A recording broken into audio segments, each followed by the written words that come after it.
அது கண்டிப்பா ஏற்றுக்கொள்ள முடியாது. பிரதானத்துவம் இந்த கூட்டத்தில் கூட்டப்பட்டது. ஏன் இவ்வளவு ஒரு கன்ஃபியூஷன்? நான் ரொம்ப சிம்பிளான ஒரு பர்சன். அவருக்கு வேற எந்த விதமான ரைட்ஸும் கிடையாது.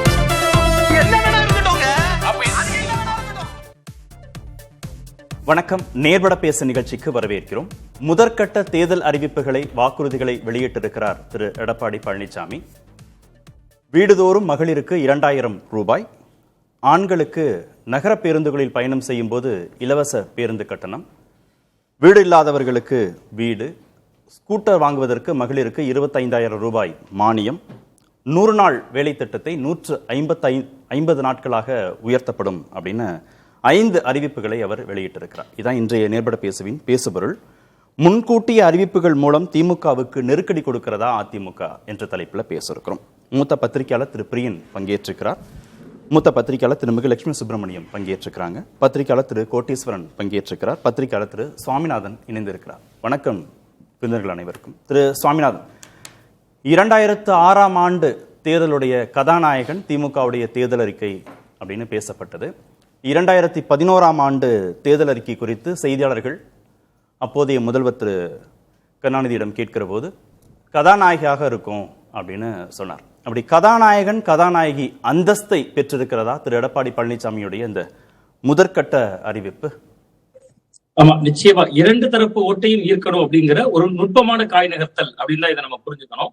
ஏறக்குறைய திராவிட முன்னேற்ற கழகத்தினுடைய ஆட்சி என்பது பெண்கள் வாக்குகளை குறிவைத்த திட்டங்கள் நிறைய வந்த ஒரு ஆட்சியாக தான் இருந்தது. கடந்த 5 ஆண்டுகள் அவர்களுடைய தேர்தல் அறிக்கையிலிருந்தே அது தொடங்கிறது. மகளிர் உரிமை தொகை கொடுத்தாங்க, புதுமை பெண் திட்டம் தொடங்கினாங்க, விடியல் பயணம் தொடங்கினாங்க. எல்லாமே பெண்களை மட்டுமே ஈர்க்கக்கூடிய வகையில தான் இருந்துச்சு.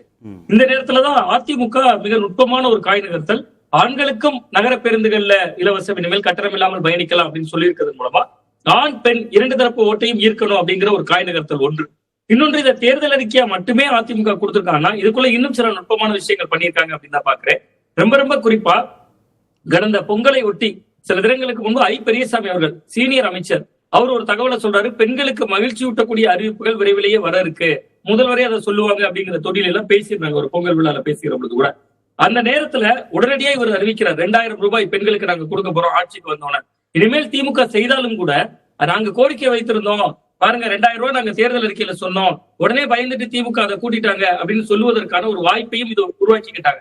ஏன்னா எம்ஜிஆர் அவர்களுடைய அந்த நிகழ்வுகள்ல முன்கூட்டியே கிட்டத்தட்ட இன்னும் கூட்டணியே இறுதியாகாத நேரத்துல ஒரு தேர்தல் அறிக்கையை முன்கூட்டியே ஒரு 5 வாக்குறுதிகளை, அதே முதல்வர் ஒரு சில வாக்குறுதிகள் கொடுத்திருந்தார் அதற்கு முந்தைய தினத்துல. அதுல சமரசமற்ற சமூக நீதி, சமத்துவம் என்கின்ற வாசகங்கள் தான் இருந்துச்சு. ஆனா இவர்கள் முழுக்க ஒரு ஓட்டரசியலை எப்படி தன் வசப்படுத்தணும் வாக்கு என்பதை குறிவைத்துதான் இந்த காய் நகர்த்திருக்காங்க. ஒன்று நுட்பமான விஷயங்கள், சில விஷயங்கள் இதுல செஞ்சிருக்காங்க. அதுல ரொம்ப முக்கியமா 100 நாள் வேலை வாய்ப்பு திட்டத்தை 125 நாளாக ஆக்குவதற்கு நான் ஒரு கோரிக்கை வைத்திருக்கு, அதை 150 நாட்களாக உயர்த்துவோம் அப்படின்னு சொல்றாரு. பட் அதெல்லாம் ஒரு மாநில அரசால செய்ய முடியுமா என்பது போன்ற சில கேள்விகளும் இருக்கு. ஏன்னா நாடு முழுவதுக்குமான திட்டம் அது. ஒரு மாநிலத்துக்கு மட்டும் சிறப்பு தீர்மானம் போட்டு அப்படி செய்ய முடியுமா என்பது போன்ற சில கேள்விகளும் இருக்கு. பட் அதை விட முக்கியமா இன்னைக்கு தமிழ்நாட்டு மக்களோட பேசு பொருளாக தன்னுடைய தேர்தல் அறிக்கையை மாற்றியிருக்கிறார் எடப்பாடி பழனிசாமி அவர்கள். இன்னொன்று, இந்த திமுக அரசுல மிக முக்கியமான ஒரு பேக் போன் அப்படின்னு சொல்லக்கூடிய அளவுக்கு ஒரு முதுகெலும்பாக அவர்களுக்கு இருந்தது மங்கையர்கள் ஓட்டு. சற்றேறக்கூடிய 1,30,00,000 பயனாளிகள் இருக்காங்க. அதுல கூட தகுதி வாய்ந்த பயனாளிகள்னு ஒரு லிமிட் வச்சிருந்தாங்க. பட் இங்க எடப்பாடி பழனிசாமி அவர்கள் குலவிளக்கு திட்டம் ஒவ்வொரு பெண்ணுக்கும் கொடுப்போம் அப்படிங்கும் போது ஒரே ஒரு சின்ன டேட்டா மட்டும் சொல்ல வேண்டியிருக்கு சார். ஏற்கனவே தமிழ்நாட்டுல இப்ப அண்மையில SIR-க்கு பின்பு வெளியிடப்பட்ட புள்ளி விவரங்களோட அடிப்படையில 2,77,06,332 பெண்கள் ஓட்டு இருக்கு. 2,77,06,332 சற்றேறக்கூடிய 2,77,00,000 நம்ம வச்சுக்கலாம். பயனாளிகள் 1,30,00,000 பேர் இப்ப பயனாளிகளா இருக்காங்க. இந்த பயனாளிகளே இல்லாம வெளியில ஒரு 1.25 கோடி பேர் இருக்காங்கல்ல, அவர்களை எடப்பாடி பழனிசாமி அவர்கள் இந்த அறிவிப்பின் மூலமா கவனிக்க வைக்கிறார். ஒன்று. இன்னொன்னு, ஒரு 30 லட்சம் பயனாளிகள் இப்ப இமீடியட்டா இணைக்கப்பட்டாங்க உங்களுடன் சாலை திட்டம் மூலமா. அந்த 30 லட்சம் பேருக்கும் நமக்கு இன்னைக்கு கிடைக்கிற தொகை பல பேர் 2 வருஷமா வாங்கிட்டு இருந்தாங்களே, நமக்கு இவ்வளவு தாமதமா தானே கொடுத்திருக்காங்கன்னு ஒரு உள்ள குமுறல் இருக்கு, அவங்கள ஒரு தரப்பினருக்கு இருக்கு. பட் இதுல பயனாளிகளுக்கு 2 வகையான வாய்ப்புகள் இருக்கு. ஒன்று, திமுக ஏற்கனவே செய்து கொண்டு இருக்கிறாங்க, அதனால அவங்க தொடர்வாங்க என்கிற ஒரு நம்பிக்கை. எடப்பாடி பழனிசாமி அரசு செய்வாங்களா என்கிற ஒரு எதிர்பார்ப்பும் இதன் மூலமாக எழுந்திருந்தாலும் கூட அந்த வகையில ஒரு ஸ்கோர் பண்ணியிருக்காரு. ஏன்னா அனைத்து பெண்களுக்கும் சொல்றப்ப 2,77,00,000 பெண் ஓட்டு இருக்கு, 1,30,00,000 பேர் பயனாளினா 1 கோடி பேருக்கு மேல பயன்பாடு இல்லாம வெளியில இருக்காங்கல்ல. கேட்டா பல பேரும் திமுகவினர் சொல்லுவாங்க, அவங்கதான் விண்ணப்பிக்கவே இல்லையே, அப்ளையே பண்ணலையே, விண்ணப்பிச்சதே 1,60,60,00,000 பேர் தானே அப்படிங்கிறாங்க. பட் இது வந்து அப்ளை பண்ணாலும் பண்ணாட்டாலும் சும்மா இருக்கிறவங்களுக்கு 1000 ரூபாய் கிடைக்கும் அப்படிங்கிற 2000 ரூபாயாக கிடைக்கும் அப்படிங்கிறப்ப அது அந்த பெண்கள் ஓட்டு இன்னைக்கு திமுக முந்தி இருந்தாங்க ரேஸ்ல, இப்பொழுதும் திமுக தான் முந்தி இருக்காங்க. பட் அதுக்கு ஈடு கொடுத்து ஓடுவதற்கான ஒரு சின்ன ஒரு வண்டி கொஞ்சம் ரிப்பேரா இருக்கிறப்ப கொஞ்சம் ஒரு நல்ல மெக்கானிக் கிடைச்சு கொஞ்சம் எப்படி சரி பண்ணி திடீர்னு எடுத்துட்டு ஓடினா எப்படி இருக்குமோ அந்த மாதிரி அதிமுக இப்ப கொஞ்சம் ரேஸ்ல வர்றதுக்கான இந்த வாக்குறுதிகளா தான் இந்த 5 வாக்குறுதிகளும் நிச்சயமா இருக்கு. அது அவர்களுக்கு ஓரளவு தேர்தல் அறிவிப்புகள் வெளிவந்த பிறகு தேர்தலுக்கு முன்பு சில நாட்களுக்கு முன்பு அப்படிதான் ஒரு நெருக்கத்துல தான் தேர்தல் அறிக்கைகளை கட்சிகள் வெளியிடும். ரொம்ப முக்கியமான அறிவிப்புகள் பேசுபொருளா இருக்கிறது அப்படிங்கிறத வாக்களிப்பதை அவங்க வந்து நினைவில் வைத்துக்கொண்டே வாக்களிக்கணும் அப்படிங்கிறதான் கட்சிகளுடைய ஸ்ட்ராட்டஜியா இருக்கும். ஒரு 3-4 மாதங்களுக்கு முன்பாக வாக்களிப்பதற்கு முன்பாகவே தேர்தல் அறிக்கையை வெளியிடுறது, அதுவும் முக்கியமான அறிவிப்புகளை வெளியிடுறது அப்படின்ற ஸ்ட்ராட்டஜியை திரு எடப்பாடி பழனிசாமி ஏன் கைகொள்றார்? இல்ல, அவர்களுக்கு இப்ப வந்து இன்னைக்கு புதிய புதிய போட்டியாளர்கள் வந்திருக்காங்க சார். அன்னைக்கு திமுகவுக்கு எதிர் அதிமுக மட்டும்தான், அதிமுகவுக்கு எதிர் திமுகவுக்கு மட்டும்தான். இன்னைக்கு விஜயோட நாங்கள் வலுவா இருக்கோம் அவர் காட்டணும். திமுக பெரியசாமி போன்றவர்கள் பேசுறாங்க, மகளிர்களுக்கு இன்னும் திட்டங்கள் இருக்குன்னு சொல்றாங்க. அப்ப அந்த நேரத்துல அதை ஈடு கொடுத்து ஓடுவதற்காக அவங்களுக்கு ஓடணும். இன்னொன்னு கட்சியினர் இப்பொழுதுதான் அவங்க வந்து விருப்ப மனு வாங்கிட்டாங்க. கிட்டத்தட்ட 10,000 பேர் விண்ணப்பிச்சிருந்தாங்க. அதுல ஒரு 2000 பேர் வரைக்குமே எடப்பாடி பழனிசாமி அவர்களுடைய பேர்லயே கட்டியிருந்தாங்க. அது கூட ஒரு வகையான சுய விளம்பரம் நம்ம தவிர்த்திடலாம். ஒரு 8000 பேர் அப்ளை பண்ணிருக்காங்க. அந்த வகையில உண்மையிலேயே பார்த்தா இந்த ஐடிவிங் மாதிரியான அணியில இருக்கிறவங்க எல்லாம் நீங்க எல்லாரும் கட்டாயமா எடப்பாடி பழனிசாமி பேர்லயும் விருப்ப மனு கொடுங்க நிர்பந்திச்சிருக்காங்க. பல அணிகள்ல அப்படி கட்டியிருக்காங்க. அதனாலதான் அது ஒரு 10,000 தாண்டி இருக்கு. பட் ஒரு 8000 பேர் ஆக்டிவா இன்னைக்கு சீட்டு கேட்டிருக்காங்க. அப்ப அந்த தொண்டர்களை ரொம்ப உற்சாகப்படுத்திட்டே இருக்க வேண்டிய தேவை இருக்கு அதிமுகவுக்கு. அப்ப அவர்கள் என்ன செய்யறாங்கன்னா, நாங்க பாருங்க வாக்குறுதிகள் மக்களை வசீகரிச்சிருச்சு, இன்னைக்கு எல்லாவற்றுமே அது ஒரு பிரதான செய்தியாக பேசு பொருளாகுது. நம்ம நீண்ட காலமா அதிமுகவோட உள்கட்சி விவகாரம், யார் கூட்டணிக்கு வருவாங்க, ஓபிஎஸ் வருவாரா, டிடிவி வருவாராங்கிற விவாதம் எல்லாம் நிறைய பண்ணியிருக்கோம். பட் இன்னைக்கு பேசு பொருளை அதிமுக மாற்றி இருக்காங்க. நாளிதழ்கள் வழியா எல்லாத்துலயுமே இன்னைக்கு முதன்மை பொருளா 2000 ரூபாய் கொடுக்க போறாங்க, 2000 ரூபாய் கொடுக்க போறாங்க கிரவுண்ட்ல மக்கள் பேசுறாங்க. இது அதிமுகவுக்கான ஒரு பலன் அப்படின்னு அவங்க பாக்குறாங்க. சோ அவர்களும் தேர்தல் ஓட்டத்துல முந்தி ஓட வேண்டி இருக்குல்ல, அவங்க விருப்பமான வாங்கிட்டாங்க. அடுத்த கட்டமாக அவர்கள் செய்ய வேண்டிய வேலைன்னு இதை பாக்குறாங்க. பட் இந்த ஆண்களுக்கும் கொடுக்குற அந்த பஸ் பயணம் போன்றவை எல்லாம் ஏற்கனவே ஆண்கள்ல ஒரு பிரிவினர் இருக்காங்க சார். 2,66,00,000 ஓட்டு இருக்கு ஆண்கள் ஓட்டு. அவங்களுக்கு இயல்பாகவே பெண்களுக்கு இந்த அரசு நிறைய செய்திருக்கு. அதுல அவர்களுடைய இல்லத்தரசிகள் தான் பயன்படுறாங்க. அவங்க பிள்ளைங்க தான் புதுமை பெண் திட்டத்துல பலன் பெறாங்க. இருந்தாலும் கூட ஏன்னா நமக்கு ஒண்ணுமே நடக்கலையே, நமக்கு எதுவுமே செய்யலையேங்கிற வருத்தம் கொஞ்சம் பேருக்கு இருக்கலாம். அந்த தரப்பு ஓட்டையும் ஈர்க்கணும்னா ஒரு ஆண் பெண் 2 பேரையுமே ஈர்த்துருவோம் அப்படிங்கிற சில காய் நிறுத்தல்களை பண்ணிருக்காங்க அப்படின்னு தான் பாக்குறேன். பட் இது வந்து பொதுவா தேர்தல் அறிவிப்புகள்ல வாக்குறுதிகள் இலவசம் தொடர்பாக, மக்கள் நல திட்டங்கள் தொடர்பாக கொடுக்கிற போது அது சென்சிபிளா இருக்கா, அர்த்தம் பொதிந்ததாக இருக்கா அப்படின்னும் வாக்காளர்கள் பார்ப்பார்கள். கலர் டிவி அறிவிப்பு வருது, வாஷிங் மிஷின் அறிவிப்பும் வந்துச்சு அதிமுக கிட்ட இருந்து. ஆனா கலர் டிவிக்கு தான் மக்கள் வாக்களிக்கிறார்கள். அப்படி ஒரு சென்சிபிள் அப்படின்னு பார்த்தா இது மக்களுடைய வாக்காளருடைய எதிர்பார்ப்பை பூர்த்தி செய்வதாக இருக்கா, ஒரு அக்கௌண்டபிலிட்டியா இருக்கா கட்சிக்கு அதிமுகவுக்கு? இல்ல, அது வந்து நம்பகத்தன்மையின் மீது வந்து எப்படி சொல்றதுன்னா, தமிழ்நாடு அரசுக்கு மிகப்பெரிய நிதிச்சுமை ஏற்படும். அது வந்து ஒரு இது செய்ய முடியுமா என்கிற ஒரு பேசு பொருள் இருக்கு. பட் அதை கடந்து இவங்க மக்கள் கிட்ட பணம் கொடுத்து பழக்கிட்டாங்க. அது 2 திராவிட கட்சிகளுக்குமே பொருந்தும். இந்த பொங்கல் பரிசு தொகையை பாத்தீங்கன்னா விஜய் ஜெயலலிதா அவர்களுடைய காலத்துல வெறும் 100 ரூபாயில ஆரம்பித்த திட்டம். அதற்கு பிறகு அது 1000 ரூபாயா மாறுது. எடப்பாடி பழனிசாமி அவர்கள் கோவிட்ல 2500 இப்ப 3000 ஆயிடுச்சு. அப்ப மக்களுக்கு இப்பதான் 3000 வாங்கியிருக்காங்க. அடுத்து இதுவும் 2000 ரூபாய் இவங்க அறிவிக்கிறாங்க. இப்ப திமுக ஒரு நிர்பந்தம் இருக்கு, இந்த 1500 அறிவிக்கணும். பட் அவங்க 1500 அறிவித்தா கூட ஏற்கனவே பயன்பெற்றுக் கொண்டிருப்பவர்கள் அதிமுகவோட திமுகவை நம்புவதற்கான ஒரு வாய்ப்பும் இருக்கு. அதுக்காக முந்திட்டு கூட எடப்பாடி பழனிசாமி அவர்கள் அவங்க அறிவிப்பு வந்துடக்கூடாது, அதற்கு முன்பு நம்ம செய்யணும் அப்படின்னு அவர் செய்திருக்கலாம். என் நினைவு சரியா சார், ஒன்னே ஒன்று மட்டும் முடிச்சிரு சார். போன பாராளுமன்ற தேர்தலில் எடப்பாடி பழனிசாமி அவர்கள் பாராளுமன்ற தேர்தலே வாக்குறுதி கொடுத்தார். ஒவ்வொரு பெண்களுக்கும் 4000 ரூபாய் நினைக்கிறேன், 2000 அறிவிப்பு கூட கொடுத்தார். பட் அது அப்ப கவனிக்கப்படல. ஏன்னா அவர்கள் பிரதமராகவோ யாருக்கும் ரேஸ்ல இல்ல. சோ அப்ப அவர்கள் வந்து வாக்குகளை பெற வேண்டும் என்பதற்காக கொஞ்சம் முந்திக் கொண்டு அறிவிச்சிருக்காங்க.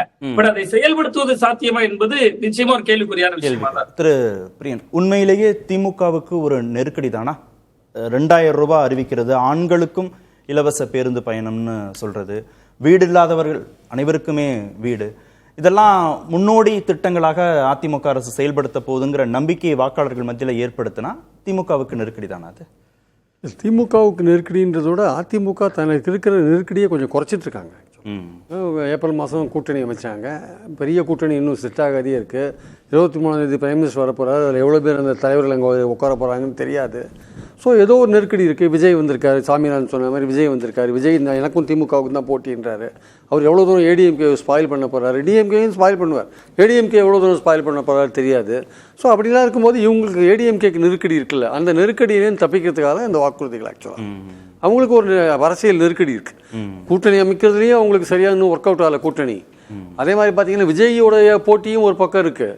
ஸோ விஜய் வந்து தனக்கும் திமுகவுக்கும் போட்டின்ற போது தன்னை டிஸ்லாட்ஜ் ஏடிஎம்கே டிஸ்லாட்ஜ் பண்ணிட்டாருன்னா என்ன பண்ணுறது அப்படின்னு அவங்களுக்கு ஒரு பயம் இருக்குது. அப்போது நம்ம பைபோலார் பாலிடிக்ஸில் நாங்கள் அவங்க இடத்த வந்து அவங்க வந்து தக்க வச்சுக்கணும்னு ஒரு பாயிண்ட் இருக்குல்ல, அந்த இடத்துல தான் இந்த வாக்குறுதிகள்லாம் வருது ஆக்சுவலாக.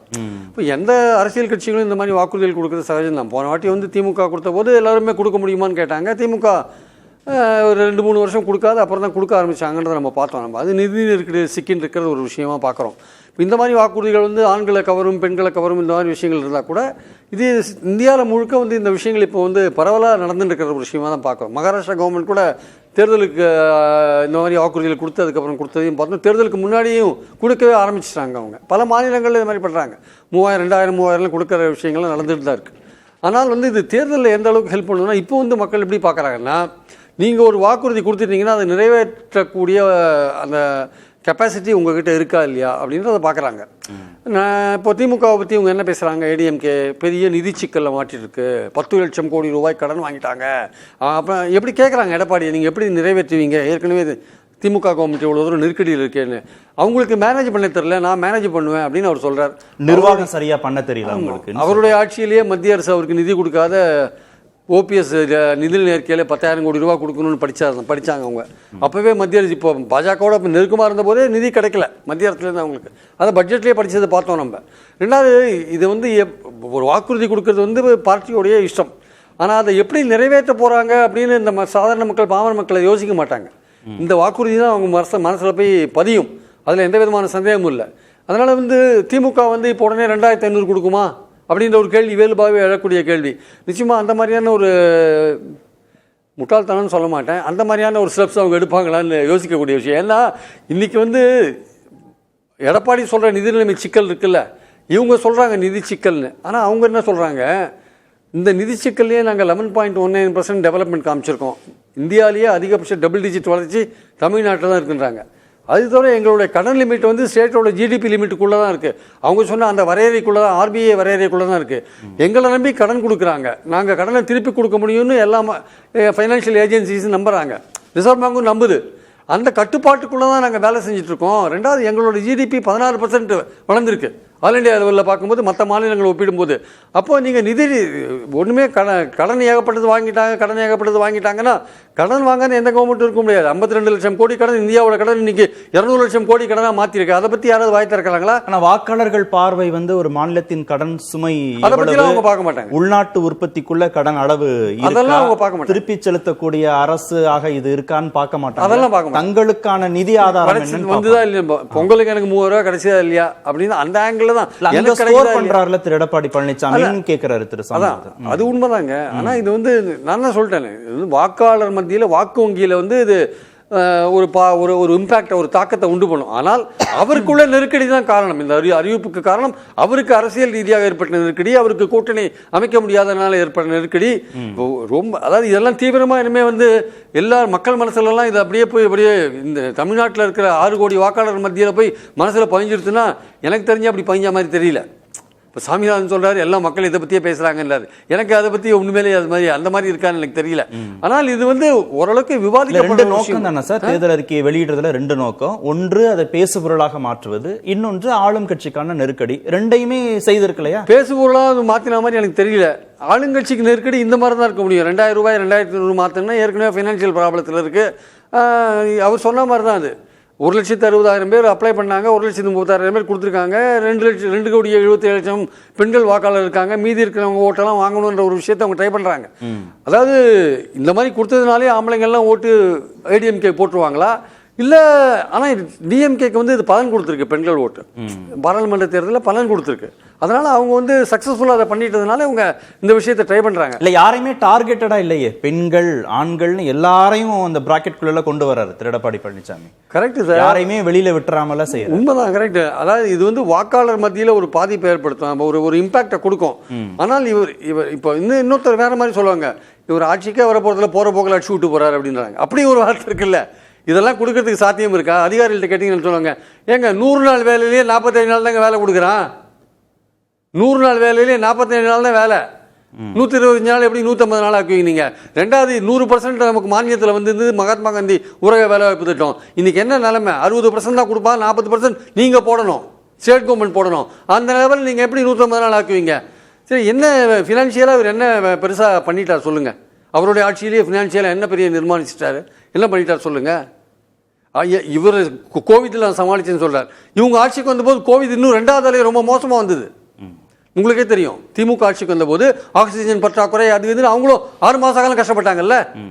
ஸோ இவங்க ஆட்சியிலையும் இதெல்லாம் வந்தது தான். இவங்க அதையும் தாண்டி தான் இவங்க வந்திருக்காங்க. இவருடைய பிரச்சனை என்னன்னா, மத்திய அரசு உங்களுக்கு சரியா நிதி தர மாட்டேன்றாங்கன்னா இவங்களுடைய பிரச்சனையா இருக்கு. உங்களுக்கே மத்திய அரசு நிதி தரலன்றதா நீங்க ஏற்கனவே இருந்த ஆட்சியில் இருந்தபோது ஓபிஎஸ் அறிக்கையில் சொன்ன ஒரு விஷயமா பார்க்கிறோம். அப்போ அதுல வந்து 5 சொன்ன விஷயத்துல வந்து முதல் 2 விஷயம் முக்கியமான விஷயம். அது வாக்காளர் மத்தியில் ஒரு பாதிப்பை ஏற்படுத்தும். திமுகவுக்கு நெருக்கடியை கொடுக்குன்னா அவங்க நிச்சயமா வேற மாதிரி யோசிக்க வேண்டிய கட்டாயத்துக்கு தள்ளப்படுவாங்க. அவங்க பினான்சியலாக யோசிக்கிறதுக்கு பதிலாக வேற என்னென்ன வாக்குறுதிகள் கொடுக்க முடியும், வேற எப்படி ஆண்களை கவர முடியும், அவங்க ஒரு வாய்ப்பு இருக்கு. இவருக்குள்ள அரசியல் நெருக்கடி என்னன்னா, தனக்கு சரியா கூட்டணி அமையலைன்ற ஒரு பாயிண்ட் இருக்கு. ரெண்டாவது, விஜய் வந்து போட்டிக்கு வந்திருக்காரு. ஸோ அவர் எப்போ நம்மளை எப்படி ஸ்பாயில் பண்ணுவாரோ அவருக்கு தெரியாது. ஸோ அதுலேருந்து நம்ம தப்பிக்கிறதுக்கான ஒரு விஷயங்களை அவர் கையாளுறாரு. அதை ஓரளவுக்கு சரி செஞ்சிருக்காரா? அந்த பாதிப்பை ஓரளவுக்கு சரி இல்லை, எனக்கு வந்து இது வந்து மக்கள்கிட்ட அவ்வளோ போய் சேர்ந்தா மாதிரி எனக்கு தெரியல சார். நம்மளும் வந்து நிறைய பேர்கிட்ட பேசுகிறோம், எல்லாம் பண்ணுறோம். இதை பற்றி யாரும் சீரியஸாக எடுத்துன மாதிரியே தெரியல எனக்கு. அவர் என்ன நோக்கத்தோடு கொடுத்தாரோ, ஒரு தேர்தல் ஒரு அரசியல் கட்சி ஒரு நோக்கத்துக்காக இதை கொடுத்துருக்கு. நான் அதை வந்து வரவேற்கிறேன். அது மக்களுக்கு, பாமர மக்களுக்கு உதவியாக இருந்தால் நல்லதுன்ற அந்த பாயிண்ட்லாம் கரெக்ட். ஆனால் இது பெரிய இம்பாக்ட் ஏற்படுத்தியதுனால் நம்மளும் நிறைய பேர்கிட்ட பேசுகிறோம். இதை பற்றி யாருமே போகிற போக்கில் ஏதோ அவர் கொடுத்துருக்காருன்ற லெவலில் இருக்கே தவிர, இதை பற்றி ஒரு பேசு ஊரில் அவர் மாற்றிட்டாரு அப்படின்றது என்னால் ஏற்றுக்க முடியல சார். ஆக்சுவலாக இது சில பேருக்கு நான் சொன்னபோது கசப்பாக கூட இருக்கலாம், எனக்கு தெரியல. நீங்கள் உங்கள் மனசாட்சி கேட்டு பாருங்கள். உங்களுக்கு யாராவது பேசுகிறாங்களா உங்ககிட்ட நீங்கள் கேட்டுக்கோங்க, நீங்களே தீர்மானிச்சுக்கலாம். திரு கோட்டீஸ்வரன், ஜெயிக்கிற கட்சி, ஜெயிக்கிற கூட்டணி அப்படின்ற ஒரு பெர்செப்ஷன் உருவான பிறகு தேர்தல் அறிக்கைங்கிறது ஒரு பெரிய தாக்கத்தை ஏற்படுத்தும். அவங்க கொடுக்குற வாக்குறுதிகள் தாக்கத்தை ஏற்படுத்தும், வாக்குகளாக மாறும். அந்த கட்சி, அந்த கூட்டணி ஆட்சி பொறுப்புக்கு வருவதற்கும் பெருமளவு உதவி செய்யும். அந்த பெர்செப்ஷனை ஏற்படுத்தாத நிலையில் கொடுக்கப்பட்ட வாக்குறுதிகள் பெருமளவு கை கொடுக்க போறதில்லை. அதுதான் நிதர்சனம். பிரியன் சார் சொல்றதை எங்க பொருத்தி பார்க்கணும்? பெர்செப்ஷனை ஏற்படுத்தின பிறகு திரு எடப்பாடி பழனிசாமி அதை கொடுத்திருக்காரா, ஏற்படுத்தாத சூழலை அதை கொடுத்திருக்கிறாரா? ஆங்கிலத்தில் ஒரு பழமொழி சொல்லுவாங்க, ஏர்லி பேர்டு கேட்சஸ் த பிரே. இல்லை நம்ம தமிழில் சொல்லணும்னா, காலையில் எந்த ஒரு பறவை எழுச்சி தெருவா சுற்றுதோ அதுக்கு ஆகாரம் கிடைக்கும், உணவு கிடைக்கும். இல்லை இதை நம்ம முயல் ஆமை கதையாக கூட எடுத்துக்கலாம். முயல் வேகமாக ஓடுறோன்ட்டு தூங்கிடும். ஆமை என்ன பண்ணோம், எப்பா நான் ஆமை, என்னை யாரும் மதிக்கிறது இல்லை, நான் ஏதோ வயசுனே என் வழியை பார்த்துன்னு போகிறேன்னு சொல்லிட்டு ஃபஸ்ட்டு கூட்டணி இல்லைன்னு அந்த ஒரு பர்செப்ஷன் அவங்களுக்கு பேடாக தான் இருந்துச்சு. அதனால் என்ன பண்ணுறாரு, அந்த பச்சை கலர் பஸ் எடுத்துன்னு சுற்றின்னு வந்தார். அதுக்கப்புறம் இப்போ என்ன பண்ணிட்டாரு, இதே வேறு எதனா ஒரு கட்சி இதை அறிவிச்சிருந்தா கொண்டாடி இருப்பாங்க. அதிமுக கிட்டேருந்து வந்ததுனால இது பேசு பொருள் ஆவலியான்ற சந்தேகம் எனக்கு இருக்குது.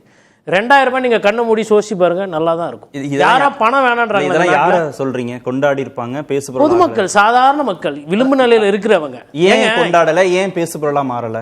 இனிமேல் தான் பேசுவாங்க. இப்போ அதிமுக தொண்டர்கள் போய் மக்கள்கிட்ட பேசுவாங்க, பேசாமலாம் இல்லை. அதை பற்றி பேசிக்கிட்டு அதிமுக தொண்டர்கள்கிட்ட அது வந்து சந்தோஷமாக எம்ஜிஆரோட நினைவு நாள் எம்ஜிஆரோட பிறந்த நாள் அன்னைக்கு கரெக்டான அனௌன்ஸ்மெண்ட். 3 நாளாக விஜய் அவர்களை பற்றி பேசல. இன்னைக்கு என்ன தலைப்பாக இருந்திருக்கும், சிபிஐ போய்விட்டார், நாளைக்கு என்ன கிடுக்குப்பிடி கேள்வி, ஓபிஎஸ் என்ன நிலைப்பாடு, அது இல்லாமல் இன்றைக்கி 2000 ரூபா பணத்தை பற்றி பேசுகிறோன்னா நீங்கள் எடப்பாடி பழனிசாமின்றவரை விட்டுருங்க. அதிமுகன்றது ஒரு பெரிய கட்சியாக இல்லையா, பிரதான கட்சியாக இல்லையா, அதிமுகவுக்கு ஒரு சின்னம் இருக்கா இல்லையா, அதிமுகவுக்கு ஆட்சி அதிகாரத்தை அந்த வரலாறு இருக்கா இல்லையா, அப்படி ஒரு கட்சிக்கிட்டேருந்து வர ஒரு அறிவிப்பை நம்ம எப்படி கடந்து போக முடியும்? அவங்க என்ன ஆடு மாடு கொடுக்கலையா, இல்லை லேப்டாப் கொடுக்கலையா, இல்லை ஸ்கூல் பஸ்ஸு கொடுக்கலையா, இல்லை அம்மா உணவகம் நடத்தலையா? பண்ணியிருக்கிறாங்க தானே. அப்புறம் பண்ணுவாங்களான்னு சந்தேகம்னா இதில் நான் என்ன புரிஞ்சுக்கிறேன்னா, அதிகாரிங்க கிட்ட கேட்காம தன்னிச்சையாக அவரே ஒரு அரசியல் முடிவை எடுத்திருக்கிறார். நீங்கள் எந்த அதிகாரிகிட்ட போய், ரிட்டையர்டு அதிகாரியோ ஃப்ரெண்ட் அதிகாரிகிட்ட போய் கேட்டிங்கன்னா, சார் அதெல்லாம் முடியாது சார் அப்படின்வாங்க. ஆனால் டெண்டர் ஒண்டி விட முடியும், போட்ட ரோடியே போட முடியும், சிமெண்ட்டில் போட முடியும், கிரில்லு இரும்பில் வைக்க முடியும், ஒரு சாதாரண ஒரு கழிப்பிடம் கட்டிட்டு அதுக்கு மெயின்டெனன்ஸ் இல்லாமல் அதில் வந்துட்டு பெரிய பெரிய பீங்காங்கெல்லாம் டைல்ஸ் எல்லாம் ஒட்டுவாங்க. அப்போ கான்ட்ராக்டருக்காருக்கு செலவு பண்ணோன்னா பணம் வருது அரசாங்கத்தில். ஆனால் மக்களுக்கு பொங்கலுக்கு கொடுக்கணும், ரேஷன் கார்டு கொடுக்கணும், அதிகாரிகளுக்கு வலிக்கும். அப்படிப்பட்ட அதிகாரிகளை கேட்காம இதை நீங்கள் எம்டிசியை கூப்பிட்டு கேட்டிங்கன்னா, சார் ஆல்ரெடி நஷ்டத்தில் போகுது. அப்போ நான் என்ன நினைக்கிறேன்னா, அவருக்கு 2 தாரக மந்திரம் எடப்பாடி பழனிசாமிக்கு. ஒன்று ஆண் பாவம் பொல்லாது அப்படின்றத புரிஞ்சிருக்கிறாரு. எப்போ பார்த்தாலும் பெண்களுக்கு எல்லாமே பெண்கள் நாட்டின் கண்கள் நிலவே நதியன்னுவாங்க. ஆனால் ஆம்பளை யாருமே மதிக்கிறது கிடையாது ஆண்களை. எப்பா நீ வந்து உழைக்கிறதுக்கே நேர்ந்து விட்ட இனமப்பா, போ உழைப்பா அப்படின்ற மாதிரி இருக்கும்போது நீ ஒண்டி எதுக்குப்பா கஷ்டப்படணும், நீ பஸ்ஸில் ஃப்ரீயாக போ. ஆல்ரெடி அது நஷ்டத்தில் தான் போகுது. ஜான் போனான்னா முழம் போனான்னா 2000 கோடி நஷ்டனால நஷ்டம் தான், 20,000 கோடி நஷ்டனால நஷ்டம் தான், நஷ்டத்தோட நஷ்டத்தாட போனோம். அதாவது இது எப்படின்னா, ஒரு கட்சி செய்யுதுன்னா இப்போ மாற்றா நம்ம என்ன எதிர்பார்க்குறோன்னா, திமுக அண்ணா அவங்கள விட நம்ம பெரிய கட்சி நீங்கள் காட்டுங்க அப்படிதான் எதிர்பார்க்கணும். நான் நினைக்கிறேன்னா கொஸ்டின் பேப்பர் லீக்காக கூட நினைக்கலாம். ஒருவேளை அவங்க 2000 ரூபாய் அறிவிக்கலான்னு இருந்து அதை முன்கூட்டியே ஸ்மெல் பண்ணி ஒருவேளை எதிர்கட்சி தலைவர் சொல்லியிருந்தா மாஸ்டர் ஸ்ட்ரோக். அதாவதுங்க கட்சி விட்டுருங்க, அண்ணா திமுக திமுகன்னு விட்டுறாதீங்க. ஒரு தேர்தல் வாக்குறுதியில் ஒரு 2000 ரூபாய் கொடுக்குறது. இன்னொன்று இது வந்து நான் எப்படி இதை புரிஞ்சுக்கணும் டீகோட் பண்ணனா, கிராமப்புறங்களுக்கு இது ஒரு பெரிய வரப்பிரசாதம். ஏன்னா 2 விஷயம் இருக்குது அதில். ஒன்று வந்து 100 நாள் வேலைவாய்ப்பு திட்டம்.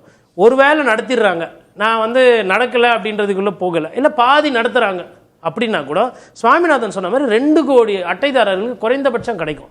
2 கோடி பேருக்கு வந்து 2000 ரூபாய் கிடைக்குதுன்னா என்ன பண்ணுவாங்க? ஒரு நாள் ஒரு கோழிக்கறி வாங்கி சாப்பிடுவாங்க, ஒரு நாள் ஒரு மீன் வாங்கி சாப்பிடுவாங்க, இல்லை பிள்ளைக்கு ஒரு சட்ட துணி வாங்கி கொடுப்பாங்க, இல்லை புஸ்தகம் வாங்கி கொடுப்பாங்க. அந்த ஏழை பழைக்கு தானே அந்த பணம் போகுது. அவங்க கிட்டேருந்து வரியாக வாங்கி உறிஞ்சி எடுக்கும்போது நல்லா இருக்கா, சந்தோஷமாக இருக்கா? இப்போ தக்காளி வாங்கினா கூட வரி வருது, பேனா வாங்கினா கூட வரி வருது. ஒன்று மாநில அரசு வசூல் பண்ணுது, இல்லை மத்திய அரசு வசூல் பண்ணுது. இதனால இப்போது கிராமத்தில் ரொம்ப சந்தோஷமான விஷயம். நகரங்களில் சொத்து வரி, தண்ணி வரி, கரண்ட் பில்லை ஏறப்போகுது. அதுவும் நான் சொல்றேன். இன்னொன்று இந்த கடனை குறைக்கிறது, கடன் அதை பற்றிலாம் மக்களுக்கு கவலையே கிடையாது. ஏன் அப்படின்னா அவங்க கடனை பார்க்கறதுக்கே நேரம் சரியா இல்லை. அதிமுக ஆட்சிக்கு வந்தா ஏறப்போகுதுன்னு சொல்றதாக யாரு வந்தாலும் ஏறும். அதனால தான் பிடிஆர் வந்து அவர் படித்தவர், அதை குறைக்கிறனாரு. அதனால எப்பா நீ வேணாம், அந்த துறைக்கே வேணாம்னு சொல்லிட்டு அவர் தூக்கி நம்ம வெளியில வச்சிருக்கிறோம். அதனால யார் அங்க அம்பானிக்கும் கடன் இருக்கு, ஆனால் அம்பானி ஏழை முடியுமா? இன்னைக்கு கடன் வாங்காம ஒரு போன் வாங்க முடியறது இல்ல, ஒரு பைக் வாங்க முடியும். யதார்த்தத்துக்கு வரணும் நம்ம. அப்படி இருக்கும்போது கடன் அதிகமா இருக்கு அப்படின்னு சொல்றவரும் திரு எடப்பாடி பழனிசாமி. அதுக்கப்புறம் இந்த மாதிரியான அறிவிப்புகளை வெளியிடுறதும் திரு எடப்பாடி பழனிசாமி. திமுக அறிவிப்புகளை வெளியிட்ட போது இதெல்லாம் செய்ய முடியுமான்னு எனக்கு சந்தேகம் இருக்கு அப்படின்னு சொன்னவரும் திரு எடப்பாடி பழனிசாமி. எடுத்துக்கு வந்திருக்கீங்க. எல்லாமே ஒருவாராவே இருக்கிறார் இல்லையா? கரெக்ட். அவரு தாண்டிட்டாரு, நம்மளால தாண்ட முடியுமா? சார் அவரு தாண்டிட்டாரு, அப்போ நம்மளும் தாண்டலான்னு கூட ஒரு நம்பிக்கை வந்திருக்கும். இப்போ ஆடு மாடு கொடுப்போனப்போ சந்தேகம் வந்தது, கலைஞர் தொலைக்காட்சி கொடுப்பாருன்னு சொன்னப்போ சந்தேகம் வந்தது, மிக்சி கிரைண்டர் கொடுப்பாங்கன்னப்போ சந்தேகம் வந்தது, அம்மா உணவெல்லாம் நடத்த முடியுமான்னு சந்தேகம் வந்தது, காலை குழந்தைகளுக்கு சிற்றுண்டி ஆல்ரெடி சத்துணவு போடுறோம், அது என்ன காலை மாலைன்னு. அப்போ ஸ்டாலின் அவர்கள் வந்து இன்னைக்கு போட்டாரு, அன்னைக்கு கலைஞர் அவர்கள் முட்டை போட்டார். அப்பவும் இதெல்லாம் சந்தேகமாக தான் கேட்டாங்க. ஆனால் அரசியல் ஆளுமைகள் அதெல்லாம் செஞ்சு காட்டால் மக்கள் வச்சுக்க போறாங்க, செய்யலைன்னா தூக்கி போட போறாங்க. இன்னொன்று, கடன் வந்து வாங்குற அளவு தான் கொடுப்பாங்க. கடன் சுமை ஜாஸ்தியாகி போச்சுன்னா world பேங்கோ, German பேங்கோ, KFW, Japan international ஜிகாவோ கொடுக்க மாட்டாங்க. ஒன்றும் பிரச்சனை கிடையாது. அதனால அது அந்த த்ரெஷோல்டு லிமிட்டுக்குள்ளே தான் போகணும். இதனால என்னன்னா வந்து போட்ட சாலையை போடுறதுக்கு டெண்டர் குறையும், வேற அந்த தேவையில்லாத செலவுகள்லாம் இருக்கு பாருங்க. ஆடம்பரமா, அதாவது ஒரு அரசு கட்டிடம் ஒன்று கட்ட வேண்டியது 10 வருஷத்துக்கு கழிச்சு அதை இடிக்க வேண்டியது, அந்த மாதிரி செலவுகள் கம்மியாகும். ஏன்னா இதுக்கே பணம் போகும்போது அது ஒரு நல்ல முடிவாக தான் பார்க்குறேன். ஏங்க மக்கள்கிட்ட சம்பந்தமே இல்லாமல் நீங்கள் உங்கள் இஷ்டத்துக்கு வரியை போட்டு வாங்கும்போது இலவசமாக கொடுக்குறதுல எந்த தப்பும் கிடையாது. இது வந்து என்ன கேட்டால் இது வந்து பொலிட்டிக்கல் மாஸ்டர் ஸ்ட்ரோக். அதாவது எடப்பாடி பழனிசாமி கிட்ட இருந்து வருது, அவர் 8 வாட்டி தோத்துட்டாரு, அவர் ஒரு வசீகரம் இல்லை, பேச்சாற்றல் இல்லைன்றதுனால கடந்து போகக்கூடாது. பிரதான எதிர்கட்சியினுடைய முன்னாள் முதலமைச்சர் கிட்ட இருந்து வருது. அதனால வந்து you have to take it. Okay, they are responsible. ஒரு அரசியல் கட்சிங்க, அது ஏதோ வந்து ஒரு அனுபவம் இல்லாத ஒரு ஆள் கிடையாது. இப்ப என்ன கேட்டா தாவேக்கா இன்னைக்கு பெரிய கட்சினா தாவேக்கும் இதே மாதிரி அறிவிப்பு பண்ணணும். ஏன்னா திமுகவுக்கு நெருக்கடி மாதிரி இப்ப தாவேக்காவுக்கு நெருக்கடி. தாவேக்கா இன்னைக்கு சிலபஸ்ல இல்ல, 3 நாளா டேக் இட் ஃப்ரம் எல்லாருமே ஒரு விஷயம் ஒத்துக்கிறாங்கல்ல. நான் ஃபர்ஸ்ட்ல இருந்து நான் சொல்லிட்டு இருக்கேன், தேர்தல் நெருங்க திமுக வர்சஸ் அண்ணா திமுக இது மாறிடும். இப்போ அவர் என்ன பண்ணுவார், நாளைக்கு காலையில் லைவ் போட்டு சிபிஐயில் என்ன பேசிட்டாங்கன்னு, இது என்னன்றது 5 பாயிண்ட் புரிஞ்சுன்னு வர்றதுக்கு எத்தனை ரேஷன் கார்டுன்னு தெரியுமா? இல்லை அதை டீகோட் பண்ணுவாங்களா? அட்லீஸ்ட் இப்போ சுவாமிநாதன் வந்து தரவுகள் வச்சிருக்கிறார் இல்லையா, அது மாதிரி ஒவ்வொருத்தரும் டீகோட் பண்ணுவாங்க. அதே மாதிரிங்க கிராமப்புறத்தில் வந்துட்டு இந்த 100 நாள் வேலைவாய்ப்பு திட்டம் செய்ய முடியுமா? முடியாது, ஒன்றும் பிரச்சனை கிடையாது. மத்திய அரசு திட்டத்துக்கு கீழே நீங்கள் வாங்கியும் செய்யலாம். மத்திய அரசோட ஃபண்ட் இல்லாம சொந்த பணத்துல செஞ்சுட்டு போறீங்க. ஜிம்பாப்வேல இருந்தா வந்து வேலை செய்ய போறாங்க. இங்க இருக்கிற மக்கள் மாநில அரசுடைய பங்களிப்பு கூடிடுச்சு, அதற்கு அதிமுக நாடாளுமன்றத்தில் ஆதரவு தெரிவிக்குது. பெயரை மாற்றுவதற்கு மட்டும், நீக்குவதற்கு மட்டும்தான் அவங்க எதிர்ப்பு தெரிவிக்கிறாங்கல்ல. இந்த சிக்கல் இருக்குல்ல, நிதி சிக்கல் புதுசா ஒரு பேரை வச்சுட்டு போங்க, அந்த ஸ்கீமே கிடையாது. இல்ல, பிரச்சனை வந்து பேர் இல்ல, நிதி பிரச்சனை. மனசு கொடுக்குற மனசு. நிதின்றது ஃபர்ஸ்ட் மனசு இருந்தா மார்க்கம் உண்டு. மார்க்கம் வந்து என் வசூல் ராஜா MBBSல சொல்லுவார் பாருங்க, அது மாதிரி ஃபர்ஸ்ட் கொடுக்கணுன்ற எண்ணம் இருக்குதா, அள்ளி கொடுக்கணுன்ற எண்ணம் இருந்தால் பிரச்சனை கிடையாது. கிள்ளி கொடுக்கணுன்ற எண்ணம் வந்தால் சட்டம் வரும். IAS கூப்பிடு, IRS கூப்பிடு, மத்திய அரசுக்கு கடிதம் எழுது, அந்த கடிதம் வரதுக்குள்ள ஊர்காவாயிடும். அப்போ வசூல், அதாவது வரி போடும்போது வந்து கார்பரேஷன் மாநகராட்சியில் தீர்மானம் போட்டவுடனே அடுத்த மாசமே பில்லு ஜென்ரேட் பண்றீங்க, உடனே SMS அனுப்புறீங்க, உடனே வரியை கட்டவும், தண்ணீர் வரியை உடனே கட்டவும் அரசு வந்து உங்களை நம்பி தான் இருக்கிறது. அப்போ நான் என்ன கேட்குறேன்னா, இந்த கடன்லாம் வந்து அவங்கவுங்களுக்கு ஒவ்வொருத்தருக்கும் தனித்தனி கடன் இருக்கு, அவங்கவுங்க அவங்கள பார்த்துக்குவாங்க. மக்கள் வந்து கடன் எல்லாம் வாழறதுக்கு எப்படின்றத நோக்கி போவாங்க. இந்த 2000 இந்த 4000லாம் இது பின்னாடி என்ன இருக்குனாங்க, ரூரல் பாவர்ட்டி அலிவேஷன். ஊரகத்தில் இருக்கக்கூடிய வறுமையை இத்திட்டங்கள் போக்குமானா 100% போக்குன்றதுல நான் உறுதியா நம்புறேன். ஓகே, திருமதி லட்சுமி, ஒரு பொலிட்டிக்கல் வில் இருக்கக்கூடிய ஒரு லீடருக்கு இந்த மாதிரியான திட்டங்களை சாத்தியப்படுத்துவது எளிது அப்படின்னா திரு எடப்பாடி பழனிசாமி இன்றைய தினம் ஸ்கோர் பண்ணியிருக்காருன்னு தானே அர்த்தம்? எடப்பாடி பழனிசாமியினுடைய இந்த அறிவிப்புகள் அதிமுகவிற்கு பலம் சேர்க்கக்கூடிய அறிவிப்புகள். அதிமுக தேர்தல் ஓட்டத்தில் அந்த ரேஸில் வந்து அவங்க பின்தங்கி இருந்தாங்க, கூட்டணிகள் அமையாமல், அல்லது அது வந்து அவங்களுக்கு ஒரு பர்செப்ஷன் வைஸ் அவங்களுக்கு ஒரு இமேஜை கொடுக்காம இருந்தது. இந்த அறிவிப்புகள் அவருக்கு சாதகமாக மாறியிருக்கு, இதில் எந்த சந்தேகமும் கிடையாது. அதிமுகவினுடைய தொண்டர்களும் அதிமுகவினுடைய தலைவர்களும், அதாவது லீடருக்கு வில் இருக்கலாம், அந்த வில்லை எக்ஸிக்யூட் பண்ணுறதுக்கு அவர் கூட இருக்கக்கூடிய நிர்வாகிகளும் அவருக்கு கீழே இருக்கக்கூடிய தொண்டர்களும் இதன் மூலமாக உற்சாகமாக இருக்கிறார்களா அப்படின்னு கேட்டால் அதற்கான பதில் எனக்கு தெரியல. இது வந்து உற்சாகத்தை அதிமுகவிற்குள் கொடுத்துருக்கிறதா அப்படின்னு கேட்டால் அதற்கான பதில் எனக்கு தெரியல. ஏன் அப்படின்னா, இந்த அறிவிப்புகள் ஒருவேளை திமுகவிலிருந்தோ இல்லை வேறு ஏதாவது ஒரு கட்சியிலிருந்தோ, பாரதிய ஜனதா கட்சியோ இல்லை வேறு ஏதாவது ஒரு கட்சியிலிருந்தோ வந்திருந்தா இந்த நேரம் அவங்க வந்து தெருமுனை கூட்டங்கள் எல்லாம் போட்டு ஒவ்வொரு கட்டத்திலையும் இதை வந்து எங்கெங்கெல்லாம் மக்கள்கிட்ட எப்படி கொண்டு போய் சேர்க்க முடியும் அப்படின்றதுக்கான ஸ்ட்ராட்டஜியும் வகுத்திருப்பாங்க. நீங்கள் எம்ஜிஆர் பிறந்த நாள் அன்னைக்கு இந்த அறிவிப்புகளை வெளியிடுறீங்க, அப்போது அறிவிப்புகளை தலைமை வெளியிடும் போது அதே நேரம் எல்லா மாவட்டங்கள்லையும் அந்தந்த மாவட்ட தலைவர்கள் அங்கே இருந்து இதை மக்கள்கிட்ட கொண்டு போய் சேர்க்கறதுக்கான அங்கேயாவது ஒரு கூட்டம் நடத்தி இருந்திருக்கலாம், இல்லை மக்களை சந்திப்பதற்கான வாய்ப்புகளை கூட ஒரு துண்டு பிரசுரம் அச்சடிச்சு கொடுத்துருந்துருக்கலாம். இல்லை, ஒரு முதல்ல பொதுச் செயலாளர் அறிவிக்கிறாரு, ஊடகங்கள்ல பேசுபொருளாக மாறுது, செய்தித்தாள்கள்ல செய்திகளாக வருது. இல்ல, அதற்கப்புறம் கார்த்தி நீங்க சொல்றதெல்லாம் சரிதான், நான் அதை வந்து ஒப்புக்கிறேன். நீங்க அது வந்து ஊடகங்கள்ல செய்தியாக வருகிறது, அது வந்து அவருக்கான அட்வான்டேஜா மட்டும்தான் இப்போ வரைக்கும் இருக்கே தவிர அது கட்சிக்கான கட்சிக்கு பலம் சேர்க்கக்கூடியதாக இன்னும் வந்து மாறல. ஒருவேளை அது அதிமுக இந்த காலப்போக்குல தேர்தல் நெருக்கத்துக்குள்ளாக இது வந்து ஃபர்ஸ்ட் ஃபேஸ் தான், வாக்க மாற்றுவதற்கான வேலைகளை அதை வந்து எடுத்துக்கிட்டு போவாங்கன்னு நான் நம்புறேன். இன்னொன்னு நான் சில விஷயங்களை இப்ப வாசிக்கிறேன். அனைவருக்கும் வீடு அம்மா இல்லம் திட்டம், ஓகேயா, மகளிர் நலன் குலவிளக்கு திட்டம் 1500 ரூபாய் வழங்கப்படும். மகளிருக்கு பேருந்து பயண சலுகை, மகளிர் பேருந்து கட்டணத்தில் 50% கட்டண சலுகை வழங்கப்படும். சட்டம் ஒழுங்கில் தமிழகம் அமைதி பூங்கா. இது வந்து போன 2021 தேர்தலில் அவங்க கொடுத்த தேர்தல் அறிக்கையிலிருந்த முதல் 3 அம்சங்கள், 3 திட்டம் இது சொன்னது.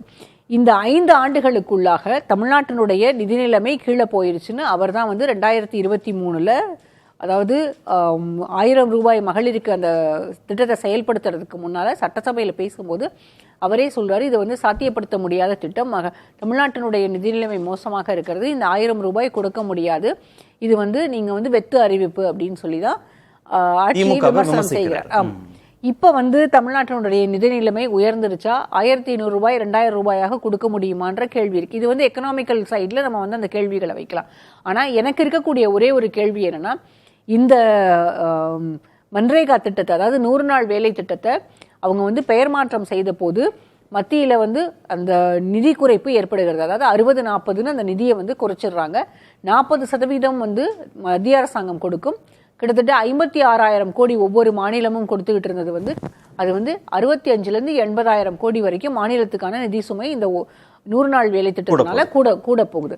இப்போ 150 நாட்களாக அதை இன்க்ரீஸ் பண்ணும்போது அது எக்ஸிகியூஷன்ல என்ன பிரச்சனைகள் வரும் அப்படின்றதெல்லாம் அதிமுக யோசிச்சு பார்த்து தான் இந்த அறிவிப்புகளை வெளியிட்டிருப்பாங்க அப்படின்னு நான் இப்ப இதை நினைக்கிறேன். கேட்டீங்கன்னா என்ன சொல்லுவாங்கன்னா மத்தியில பாஜக இருக்கு, இல்ல மாநிலத்தை நாங்க ஆள அப்படி போறோம், மத்தியில நிதியை பாஜக வாங்கி போறோம் இந்த அப்படின்னு இந்த திட்டங்கள் இதெல்லாமே இலவசங்கள். இப்ப சொன்னது எல்லாமே இலவசங்கள், அதாவது 2000 ரூபாய். இந்த 2000 ரூபாய் சொன்னதுலயும் இதுக்கு பின்னாலேயும் ஒரு அரசியல் இருக்கிறது. அதாவது திமுகவை பொறுத்த வரைக்கும் தேர்தலுக்கு முன்பாக இப்போ வந்து ஒவ்வொரு ரேஷன் கார்டுக்கும் பொங்கலுக்காக 3000 ருபீஸ் கொடுத்தாங்க.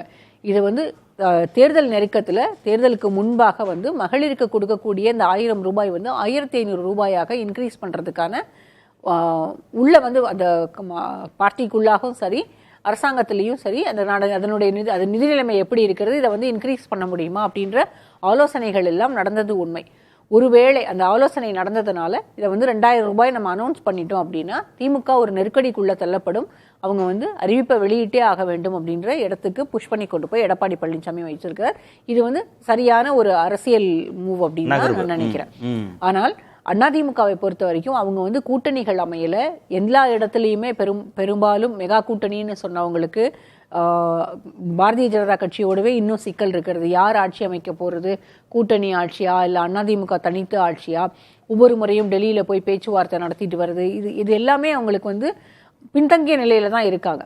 இந்த பர்செப்ஷன்ல தோத்துட்டதுனால அந்த இமேஜை வந்து மாத்தணும் அப்படின்றது தான் இந்த அறிவிப்பினுடைய வெளிப்பாடு. இதை எக்ஸிக்யூட் பண்ண முடியுமா முடியாதா, எப்படி எக்ஸிக்யூட் பண்ணுவாங்க அப்படின்றதெல்லாம் அடுத்த கேள்வி. ஆனால் இதனால் அதிமுக தொண்டர்களும் அதிமுகவினுடைய நிர்வாகிகளும் உற்சாகம் அடைந்திருக்கிறார்களா அப்படின்னா அதுக்கு எனக்கு வந்து பதில் தெரியல. ஆனா நான் எப்படி புரிஞ்சுக்கிறேன் அப்படின்னா அவங்க உற்சாகம் அடைந்திருந்தார்கள் அப்படின்னா இதை இன்னைக்கு இப்ப வந்து பெரிய அளவுல அவங்க ஒரு பெரிய பிரச்சாரமாக எடுத்துட்டு போயிருப்பாங்க. இப்ப வரைக்கும் அது வந்து தலைமை வெளியிட்டு அறிவிப்போட ஆட்சிக்கு வரப்போறோம்னு அவங்களுக்கு நம்பிக்கை இருந்துச்சுன்னா அவங்க பேசியிருப்பாங்க. அதை வந்து ரொம்ப பெருசா எடுத்துட்டு போயிருந்திருப்பாங்க இந்த அறிவிப்புகள் எல்லாமே. ஏன்னா நான் வந்து கலர் டிவி கொடுக்கும்போது கலர் டிவி கொடுக்கறதுக்கு முன்னால திமுக அறிவித்த அந்த மேனிஃபெஸ்டோ வந்து அது வந்து எப்படிப்பட்ட பேசு பொருளாக மாறியதுன்னு பார்த்திருக்கேன். அதற்கு பிறகு 2011 ஜெயலலிதா அறிவித்த இலவச மிக்சி கிரைண்டர் அந்த ஃபேன் இந்த 3 வந்து ஒரு தொகுப்பா கொடுத்தாங்கல்ல, அப்போ அந்த அறிவிப்பு வெளியான போது அதை வந்து எப்படி கொண்டாடப்பட்டது, அது எப்படி மக்கள்கிட்ட கொண்டு போய் சேர்க்கப்பட்டது, அதிமுக அப்ப எப்படி வந்து அதை எக்ஸிக்யூட் பண்ணுவோம் அப்படின்றத மக்களுக்கு தெரிவிப்பதற்காக எப்படி செயலாற்றினாங்க அப்படின்றத ஃபீல்டுல இருந்து ரொம்ப க்ளோஸா வாட்ச் பண்ணியிருக்கேன். அப்படி இருக்கும்போது இது வந்து இதுக்கான அந்த உற்சாகம் இன்னைக்கு வரைக்கும் ஏடிஎம்கேல தெரியல. அது சீக்கிரம் தெரிஞ்சது அப்படின்னா இது இவங்களுக்கு ரொம்ப அட்வான்டேஜஸா மாறும் நினைக்கிறேன். லட்சுமி மேடம் சொல்றது ஒரு விஷயம் உண்மை. தேர்தல் வாக்குறுதி எலெக்ஷன் மேனிஃபெஸ்டோ பொறுத்தவரை எப்பவுமே டிஎம்கே நல்லா செய்யும். ஏன்னா டிஎம்கே பொறுத்தவரைலாம் வந்து ஒரு கமிட்டி போடுவாங்க, அதில் கனிமொழி அவர்கள், திருச்சி சிவா போன்றவர்கள், மெத்த படித்தவர்கள், அரசு உயர் அதிகாரியாக இருந்து ரிட்டையர்ட் ஆனவங்க, பத்திரிகையாளர்கள்லாம் கேட்டுக்கிட்டு தயார் பண்ணி பண்ணுவாங்க. மக்கள்கிட்ட கேட்குறாங்க, மக்கள் கிட்ட கேட்பாங்க, அதெல்லாம் ரைட்டு. பட் நான் என்ன கேட்குறேன்னா இவர் வந்து பொலிட்டிக்கலாக ஃபர்ஸ்ட் மாஸ்டர் ஸ்ட்ரோக் எடுத்து வச்சிட்டார்ல, அப்போ உங்களுக்கு ஏதோ ஒரு விஷயம் டேட்டா லீக் ஆயிருக்கு, எடுத்து முன்னாடி வச்சிட்டாரு, எப்பா நான் 2000 முடிஞ்சா இப்போ நீ கூட்டு பார்த்துக்கலாம். அப்போ அது வந்து டேர் தானே நீங்கள். அதாவதுங்க அவங்களுக்கு வந்து தேர்தல் அறிக்கை வந்துட்டு அம்மையார் ஜெயலலிதாவோட தேர்தல் அறிக்கை என்னைக்குமே பெரிய பேசு பொருள் ஆனது இல்லதான். ஆனா அவங்க ஜெயிச்சாங்களா இல்லையா, அதுதான் கேள்வி. அதுவும் ஒரு பாராமீட்டர் தான். அதுதான் கோட்டீஸ்வரன் பாயிண்ட். நீங்க ஒரு மாஸ்டர் ஸ்ட்ரோக் மூலமா கல்டிவேட் பண்ணிடுறீங்க, அறுவடை பண்ணிடுறீங்கன்னா உங்களுக்கு லாபம். நீங்க எடுத்து வைக்கிற அடி மூலமா எதிர்த்தரப்பு லாபம் அடைய போகுது அப்படின்னா இது ரவுண்ட் ரவுண்டா நடக்கும் சார். குத்து சண்டை மாதிரி ரவுண்ட் ரவுண்டா நடக்கும். இப்போ இந்த ரவுண்ட்ல வந்து அதிமுக இது வெற்றி இல்ல. இதுல இன்னொரு விஷயத்தையும் நீங்க நோட் பண்ணோம். என்னன்னா எல்லா மாநிலங்கள்லயும் இந்த மகளிருக்கு மந்த்லி கேஷ் டோல் கொடுக்கறதுன்றது இப்ப வந்து திட்டம் வந்துருச்சு. அண்டை மாநிலமான கர்நாடகாவா இருக்கட்டும், இல்ல மகாராஷ்டிராவா இருக்கட்டும், இல்ல இப்ப சமீபத்துல தேர்தல் நடந்த பீகாராக இருக்கட்டும், என்னன்னா எல்லா மாநிலங்கள்லயும் ஆளுங்கட்சி கொடுக்கும்போது எதிர்கட்சியும் தேர்தல் அறிக்கையில அதை வந்து கொடுக்குறாங்க. ஆனா எங்க வந்து பெண்கள் வாக்குகள் போகுது அப்படின்னா ஏற்கனவே எக்ஸிக்யூட் பண்ணிருக்காங்க பாருங்க. ஏடிஎம்கே எதையும் எக்ஸிக்யூட் பண்ணல, இது வரைக்கும் இலவசங்கள் எல்லாம் கொடுக்கல அப்படின்லாம் நான் சொல்லல. ஆனா இந்த கேஷ் டோலை பொறுத்த வரைக்கும் ஏற்கனவே ஆளும் கட்சியாக இருந்து எக்ஸிக்யூட் பண்ணவங்களுக்கு அது வந்து அட்வான்டேஜஸா மாறி இருக்கு. அவங்களுக்கு தான் அவங்க மேலதான் நம்ம மக்களுக்கு நம்பிக்கை இருக்கு. பேசும் திரு பிரியன், ஜெயிக்கிற கட்சி ஜெயிக்கிற கூட்டணிங்கிற பெர்செப்ஷனை ஏற்படுத்தினாதான் அவங்க கொடுக்கக்கூடிய வெளியிடக்கூடிய தேர்தல் அறிக்கைக்கு ஒரு தாக்கம் இருக்கும் அப்படின்னு சொன்னா, தேர்தல் நெருக்கத்துல திமுக அதிமுகன்னு நகர்ந்து வருவதற்கான சூழலை அதிமுக உருவாக்கிடுச்சுன்னா கிட்டத்தட்ட அந்த ரேஸ்ல அவங்க ஜெயிச்சுட்டாங்கன்னு தானே அர்த்தம் அதிமுக. அது உருவாக்கின மாதிரியான ஒரு தோற்றமே தெரியலையே. ஏன்னா எல்லாத்துக்குமே இந்த எலெக்ஷன் ஒரு வித்தியாசமான எலெக்ஷனாக போயிட்டு இருக்கு சார். ஏன்னா எதையுமே கணிக்க முடியாத அளவுக்கு போயிட்டு இருக்கு. ஈவன் பாருங்களேன், தேமுதிக ஆகட்டும், இந்த தினகரன் ஆகட்டும், இல்லை பாமக அன்புமணி பாமக ஆகட்டும், இல்லை இந்த மாதிரி சின்ன சின்ன கட்சிகள் எல்லாம் காங்கிரஸ் ஆகட்டும், என்ன எல்லாருமே சொல்கிறாங்க, இந்த எலெக்ஷனில் கூட்டணி ஆட்சி தான் வரும் அப்படின்றாங்க. அதாவது கூட்டணிகளுக்கு தலைமை தாங்குற 2 கட்சிகளுக்கும் மெஜாரிட்டி கிடைக்காது, தனி மெஜாரிட்டி கிடைக்காது, ஒரு இழுபறி நிலைமை வரும், கூட்டணி ஆட்சி தான் வரும். அது தனித்து மெஜாரிட்டி வந்தால் நாங்கள் ஆட்சியில் பங்கு கொடுக்க மாட்டோம்னு 2 முக்கியமான கட்சியும் சொல்லிட்டாங்க. ஆனால் அப்படியுமே தொடர்ந்து டிடிவி போன்றவர்கள்லாம் என்ன சொல்கிறாங்க, என்னுடைய கருத்து கூட்டணி ஆட்சி தான் வரும், பிரேமலதா கூட்டணி ஆட்சி தான் வருன்றாங்க. அப்போது ஏதோ ஒரு இந்த எலெக்ஷன்ஸில் விஜய் வந்ததுனால அவர் ஓட்டை பிரிக்கிற ஒரு விஷயங்கள் நடக்க போகுது. அதனால் இந்த 2 கட்சிகளுக்குமான தனி மெஜாரிட்டி கிடைக்காது அப்படின்ற ஒரு எண்ணம் எல்லாருக்குமே இருக்குது. அதனால தான் வந்து இந்த மாதிரி வாக்குறுதிகள் வந்து ஒரு கேள்விக்குறியாக மாறுது ஆக்சுவலாக. ஏன்னா இந்த மாதிரியான ஒரு யார் வின் பண்ணுவாங்க அப்படின்ற ஒரு விஷயம், திமுகவுக்கு கான்ஃபிடன்ஸ் இருக்கலாம், நாங்கள் வந்து பெண்களுக்கு நிறையா செஞ்சுருக்கோம், எங்களுக்கு வரும், நாங்கள் எங்களால் பயன்பெற்றவர்கள் வந்து எங்களுக்கு ஓட்டு போடுவாங்க, அதுவே 1,77,00,000 பேர் இருக்காங்க, அப்புறம் வந்து கூட்டணி பலம் காரணமாக நாங்கள் வெற்றி பெறுவோம்னு சொல்லலாம். ஆனால் மக்கள் வந்து எப்படி பார்க்குறாங்கன்னா, இந்த வாக்குறுதிகள் எல்லாம் வந்து சீரியஸாக பார்க்க ஆரம்பிச்சிட்டாங்க. இன்றைக்குமே வந்து போராடுற இடைநிலை ஆசிரியர்கள் என்ன பண்ணுறாங்க, வாக்குறுதி நம்பர் இத்தனை நீங்கள் கொடுத்தீங்கல்ல, அந்த வாக்குறுதி என்ன ஆச்சு அப்படின்னு கேட்குறாங்க. ஓல்டு பென்ஷன் ஸ்கீம்னா வாக்குறுதி நம்பர் இத்தனை என்ன ஆச்சுன்னு கேட்குறாங்க. ஸோ இந்த மாதிரி விஷயங்கள்லாம் நம்பரை வச்சு கேட்குற அளவுக்கு வந்து வந்தாச்சு. நீங்கள் திமுக பண்ண பெரிய தப்பு 21 என்னென்னா, சகட்டு மேனிக்கு வாக்குறுதி கொடுத்தது. அது கொடுத்துருக்கவே கூடாது, அவங்க கொடுக்காட்டே வின் பண்ணியிருப்பாங்க. நீட் விஷயம் கொடுக்காதே வின் பண்ணியிருக்கலாம், ஓல்டு பென்ஷன் ஸ்கீம் கொடுக்காதே வின் பண்ணியிருக்கலாம். ஏன்னா வின் பண்ணுற ஸ்டேஜில் தான் அவங்க இருந்தாங்க. 10 வருஷம் ஆன்டி இன்குமென்சியில் வின் பண்ணுற ஸ்டேஜில் தான் இருந்தாங்க. அதனால் வந்து வாக்குறுதி கொடுத்துட்டு இப்போ அவஸ்தைப்படுறது திமுக ஆக்சுவலாக. ஸோ இதை பார்த்துட்டு திமுக இந்த வாட்டி பாடம் படிக்கும் அப்படின்னு நான் நினச்சேன். ஆனால் நீங்கள் சொல்கிற மாதிரி நெருக்கடின்னு சொல்ல முடியாது. இப்போ எடப்பாடி எடுத்து வச்ச இந்த ஸ்டெப்ஸ்னால, இவரோட இந்த வேலைகள்னால அவங்க வந்து வேறு மாதிரி திங்க் பண்ணக்கூடிய ஒரு லெவலுக்கு தள்ளப்படலாம். அது என்ன மாதிரி தள்ளப்படுறாங்க, குறைந்தபட்சம் இதே தொகை அறிவிக்கணும் அல்லது கூடுதலாக அறிவிக்கணும். அது வந்து இப்போ இருக்கிற நிலைமையில ஒரு தமிழ்நாட்டு நலன் மேலே உண்மையாக அக்கறை இருக்கிற யாருமே வந்து இந்த மாதிரி விஷயங்கள் விரும்ப மாட்டாங்க. ஓட்டு வாங்குறதுக்கான ஒரே ஆயுதமாக வந்து இந்த விஷயங்களை பயன்படுத்துகிறாங்கன்றது நமக்கு தெரிய வரும். இப்போ லட்சுமி அவங்க சொன்ன மாதிரி தான், ஏற்கனவே கொடுத்துருக்கிற ஒருத்தர் வந்து தொடர்ந்து கொடுப்பார்ன்ற ஒரு நம்பிக்கையை வந்து ஏற்படுத்துன்றது உண்மை. ஆனால் அதே சமயம் புதுசாக வந்திருக்கிற ஒருத்தர் சொல்கிறாருன்னா, இப்போ தமிழ்நாட்டோட நிலைமையே ரொம்ப மோசமாக இருக்குன்னு அவரே சொல்கிறாரு, அவரே எப்படி பண்ண முடியும்? அவரே டெய்லி அதே தான் சொல்லிட்டு இருக்காரு, தமிழ்நாட்டோட நிதி நிலைமை சரியில்லை, திவால் ஆயிடுச்சு அரசுலாம் சொல்கிறாரு. இவர் வந்து என்னப்பா, இவர் கையில் என்ன மேஜிக் இது ஏதாவது வச்சிருக்காரா, என்ன பண்ணுவார் அப்படின்னு ஒரு கேள்வி கேட்பாங்கல்ல. இந்த பாமர மக்கள் கூட கேட்பாங்க. அதனால இந்த நம்பிக்கையை வந்து ஏற்படுத்துமா, இந்த வாக்குறுதிகள் அந்த நம்பிக்கையை ஏற்படுத்துமான்றது இன்னும் ஒரு கேள்விக்குறியான ஒரு விஷயமா தான் நான் பார்க்குறேன். திரு கோட்டீஸ்வரன், விஜய் சிலபஸ்லே இல்லை அப்படின்னு நீங்கள் சொன்னீங்க. ஆனால் வெறும் தேர்தல் அறிக்கை மட்டும் ஒரு பெரிய தாக்கத்தை ஏற்படுத்தக்கூடிய தேர்தலாக இது இருக்காதுன்னு திரு பிரியன் சொல்றாரு. தேர்தல் அறிக்கை வந்து தேர்தல் யுக்தியில யூகங்கள்ல அது ஒரு அம்சம், அது ஒரு அமைப்பு, அது ஒரு ஸ்ட்ராட்டஜி. அந்த ஸ்ட்ராட்டஜியில வந்து இன்னைக்கு எதிர்கட்சி அதிமுக ஆளுகின்ற அரசுக்கு ஒரு நெருக்கடியை கொடுத்துருக்கா இல்லையா இந்த விஷயத்துல அப்படின்னா 100% நெருக்கடி கொடுத்துருக்கு. சிலபஸ்ல இல்லாமக்கிடுச்சுன்னு சொல்றது இருக்குல்ல, கிட்டத்தட்ட அதுதானே சார். அதாவது இங்க என்னன்னா, இப்போ 3 நாளாக வந்து எதுவுமே பேசுறது கிடையாது விஜய் பற்றி. இப்போ இந்த சிலபஸ் இப்போ 2000 ரூபாய் பணம் வந்ததுக்கு அப்புறம் 100 நாள் வேலை வாய்ப்பு வந்தப்போ இதை தானே மெயின் ஸ்ட்ரீம் மீடியா இதை தானே பேசுறாங்க. நீங்க சொல்றது தப்பு. நாங்க 3 நாளா வந்து காங்கிரஸ் தாவேகா பத்தி தானே பேசிட்டு இருக்காங்க. தாவேகா விட்டு நம்ம ஏதாவது பேசுறோமா? தாவேகா பத்தி பேசிட்டு இருக்கோம். இருங்க சார், அதுதான் சார் சொன்னது கரெக்ட். நீங்க பத்திரிகையாளர் 3 நாளா பேசுவீங்க, பொதுமக்கள் கிட்ட நான் பேசிக்கிட்டு இருக்கிறேன். அவங்க என்ன சொல்றாங்கன்னா 2000 ரூபாய் வேணுமா வேணாமான்னா வேணும்ன்றாங்க. நீங்க இந்த விளக்கெல்லாம் அவங்களுக்கு வேணாம், டோக்கன் போட்டு நாளைக்கே தாவேகா 3000 ரூபாய் அறிவிக்கிறாங்கன்னு வச்சுக்கோ, அறிவிக்கிட்டோன்ற நான் எல்லாருக்கும் அவங்களும் ஏற்கனவே அவர் பேசிட்டார்ல, திரு விஜய் பேசிட்டாரு சார். பேசட்டும் சார், வாகனம் பேசிட்டாரு, அரசு வேலைன்னு அவர் பேசிட்டாரு சார். அதாவது விளக்கமா இப்ப இது பாருங்க, அனைத்து ரேஷன் கார்டுக்குன்னு சொல்லிட்டு IAS அதிகாரிக்கு வேலை இல்லாம பண்ணிருக்கிறாரா எடப்பாடி பழனிசாமி? அனைத்து ரேஷன் கார்டுனா எல்லாருக்கும் முடிஞ்சிச்சா? அந்த மாதிரி தெளிவா விஜய் அவர்களும் பத்திரிகையாளரை கூப்பிட்டு இந்த மாதிரி உட்காந்து பேசணும். பேசினா நான் இதே அரங்கத்தில் விஜய் அவர்கள் சொன்னது மக்கள் சார்பாக வரவேற்று நான் பேசுவேன். நான் வந்து டிஎம்கே சொன்னா ஒரு மாதிரியும், அதிமுக சொன்னா வேற மாதிரியும், தாவேகோ சொன்னா வேற மாதிரி இல்லை. 2000 ரூபாய் 3000 ரூபாய் யாரு மக்களுக்கு கொடுத்தாலும் நான் வரவேற்று பேசுவேன். இன்னொன்று, இப்போ சிலபஸ் நீங்க இல்லை நீங்கல்ல, இப்போ என்ன ஆயிருக்கும், நாளைக்கு காலையில் சிபிஐ விசாரணையில் கிசான் ரகு தாத்தா பிஜேபி கூட கூட்டணி ஆத்தா அப்படின்ட்டாங்கன்னு வச்சுக்கோங்களேன், அதுதான் பேசு பொருளாக இருக்கும். இப்போ அது இல்லாமல் 2000 ரூபாய் ரேஷன் கார்டுக்கு வேணுமா வேணாமா, இது மக்கள் பிரச்சனை. ஒரே ஒரு விஜய் அவர்களுக்கு சம்மன் கொடுக்கறதுனாலயோ, விஜய் அவர்கள் மீது இந்த வழக்கு நடக்கிறதுனாலயோ 2 கோடி ரேஷன் கார்டு மாற போறது கிடையாது. நம்ம பேசுறது வந்து பப்ளிக், லார்ஜர் தென் லைஃப். ஒரு அரசியல்வாதி பத்தி பேசுறதுக்கும் ஒரு ஒரு ஒரு திட்டமோ இல்ல மக்களுக்கு சென்றடைகிற ஒரு ஸ்கீமை பத்தி பேசுறதுக்கும் நிறைய வித்தியாசம் இருக்கு. இதுல இன்னொன்னு, அதாவது ஒரு நிமிஷம், 1% 2% 3% 5% இருக்கிற கட்சியெல்லாம் கூட்டணி ஆட்சி தான் வரும்னு சொல்றத நம்ம கேட்போம். ஆனா 25% மேல ஓட்டு வாங்கின திமுகவும் அதிமுகவும் கூட்டணி ஆட்சி இல்லைன்னு சொல்லுவாங்க. அதை நம்ம பேச மாட்டோம், அதை ஏத்துக்க மாட்டோம். சின்ன சின்ன கட்சியை ஏத்துக்குவோம், 1% 3%. ஆனா 25% மேல வாங்கினா அது பேச பொருளாகாது. திரு சாமிநாதன், விஜய் பெரிய தாக்கத்தை ஏற்படுத்தல, பைனரி பாலிடிக்ஸ்க்குள்ள இருதுருவ அரசியலுக்குள்ள திமுக அதிமுகன்னு மீண்டும் வந்துரும் அப்படின்னு கோட்டீஸ்வரன் பல விவாதங்கள்ல குறிப்பிடுகிறார். தேர்தல் அறிக்கையை இந்த கட்சிகள் மாறி மாறி தன்னுடைய லெவலை கூட்டிக்கிட்டே போகும்போதோ இல்ல கூடுதல் அறிவிப்புகள் கொடுக்கும் போதோ அதுல தாவேகாவுக்கான ஸ்பேஸே இருக்காதா, இல்ல சுருங்கிடுமா? இல்ல, தமிழக வெற்றி கழகத்தை பொறுத்தவரை அது இளைஞர்கள் ஓட்டு அதிகமான அளவுக்கு ஈர்ப்பாங்க. அது என்னதான் இப்ப இன்னைக்கு விஜய்க்கு அவர்களாலதான் 2 கட்சிகளுமே முன்கூட்டியே நிறைய விஷயங்களை சொல்ல வேண்டியிருக்கு. இன்னைக்கு தேர்தல் அறிக்கையெல்லாம் எடப்பாடி பழனிசாமி அவர்கள் முன்கூட்டியே ஒரு 5 வாக்குறுதிகள் சொல்றதெல்லாம் எதிர்கட்சியாக நாங்க தான் ரொம்ப வலுவா இருக்கோம், நாங்க தான் இந்த இடத்துல இருக்கோம் என்கிறத நிரூபிக்கிட்டே இருக்க வேண்டிய தேவை அவருக்கு விஜய் அவர்களால தான் வருது.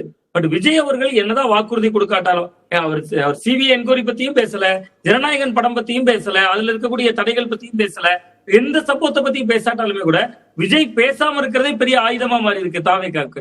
அவங்க அதுதான் நினைக்கிறாங்க, விஜய் பேசவே இல்லை, கருத்தை சொல்லல, இருந்தாலும் அவருக்கு பின்னாடி ஒரு பெரிய கூட்டம் இருக்கு, அது இளைஞர்கள் கூட்டம். அந்த ஓட்டால கோட்டீஸ்வரன் சொல்றது ஒரு முக்கியமான இடம் தான். தேர்தல் ரொம்ப நெருக்கத்துல வருகிற பொழுது கடைசி ஒரு 18 நாள் 20 நாள் தான் அவகாசம் இருக்கிறப்ப இன்னைக்கு நம்ம போய் கிரவுண்ட்ல போய் ஸ்டாலின் அவர்களா, எடப்பாடி பழனிசாமி அவர்களா, விஜய் அவர்களா மக்கள் விஜய் அவர்களை பிடிக்குதுன்னு சொல்லலாம். பட் கிரவுண்ட்ல அந்த வேட்பாளர்கள் பேரை சொல்லி இந்த 3 வேட்பாளர்களை யாரை பிடிக்குதுன்னா தாவேகா வேட்பாளர்கள் தெரியாது. பட் அதை தாண்டி விஜய் டார்கெட்டடா மாறுறாங்கல்ல திமுக அதிமுக. நீங்க இளைஞர்கள்னு ஒரு மாசா சொல்றீங்க தாவேகாவுக்கு, அவங்க பெண்கள்னு குறி வச்சு திமுக திட்டங்களை அறிவிக்கிறாங்க, போட்டியா அதிமுக அறிவிக்கிறாங்கிற போது 2 கட்சிக்குள்ள தானே அந்த பங்கு பிரிக்கிறது நடக்க போகுது. இல்ல, அப்படி நம்ம பெண்கள் ஓட்ட விஜய் எடுக்கவே மாட்டார் நம்ம சொல்லிட முடியாது. 2 கட்சிகளும் அறிவிக்கிற பொழுது நிர்பந்தம் தாவேகாவுக்கும் இருக்குல்ல, தாவேகாவும் அந்த வகையில அறிவிப்பாங்க. இப்ப நீங்க கேட்டதை போல 2000 1500 இந்த அறிவிக்கிறப்ப தாவேகாவும் அதை வேறு வடிவத்துல அதை நேரடியா 2000 சொல்லட்டா கூட இப்ப தாலிக்கு தங்கம்னு அறிவிச்சாங்க சார் விஜய் ஜெயலலிதா அவர்களுடைய பீரியட்ல. நீங்க இன்னைக்கு 1000 2000 நம்ம பேசுறோம். இன்னைக்கு 1 பவுன் தங்கத்தோட விட 1 லட்சம் ரூபாயை தாண்டிருச்சு.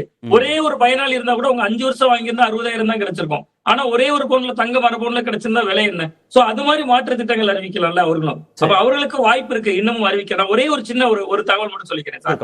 லட்சுமி மேடம் பேசும்போது ஒரு முக்கியமான இடம் தொட்டிருந்தாங்க. ரொம்ப குறிப்பா என்ன சொன்னாங்கன்னா, அதிமுக கடைக்கோடி வரைக்கும் பரவலாக்கல. இப்பதான் அந்த இடைவேளை வருகிற பொழுது எடப்பாடி பழனிசாமி அவர்களோட பேஸ்புக் பேஜை போய் பார்த்தேன். 1,99,000 ஃபாலோவர்ஸ் தான் இருக்காங்க. அவ்வளவு பெரிய கிட்டத்தட்ட 1.5 கோடி தொண்டர்கள் இருக்கக்கூடிய அந்த இயக்கத்துக்கு 2 லட்சம் ஃபாலோவர்ஸ் தான் இருக்காங்க. மு.க. ஸ்டாலின் அவர்களுடைய முகநூல் பக்கத்தை அப்படியே போய் பார்த்தா 32 லட்சம் ஃபாலோவர்ஸ் இருக்காங்க. எடப்பாடி பழனிசாமி அவர்களை கிரவுண்ட்ல போய் சொல்லலன்னு சொன்னாங்க, அந்த கட்சியினர் போய் பரப்பல அந்த வாக்குறுதியை.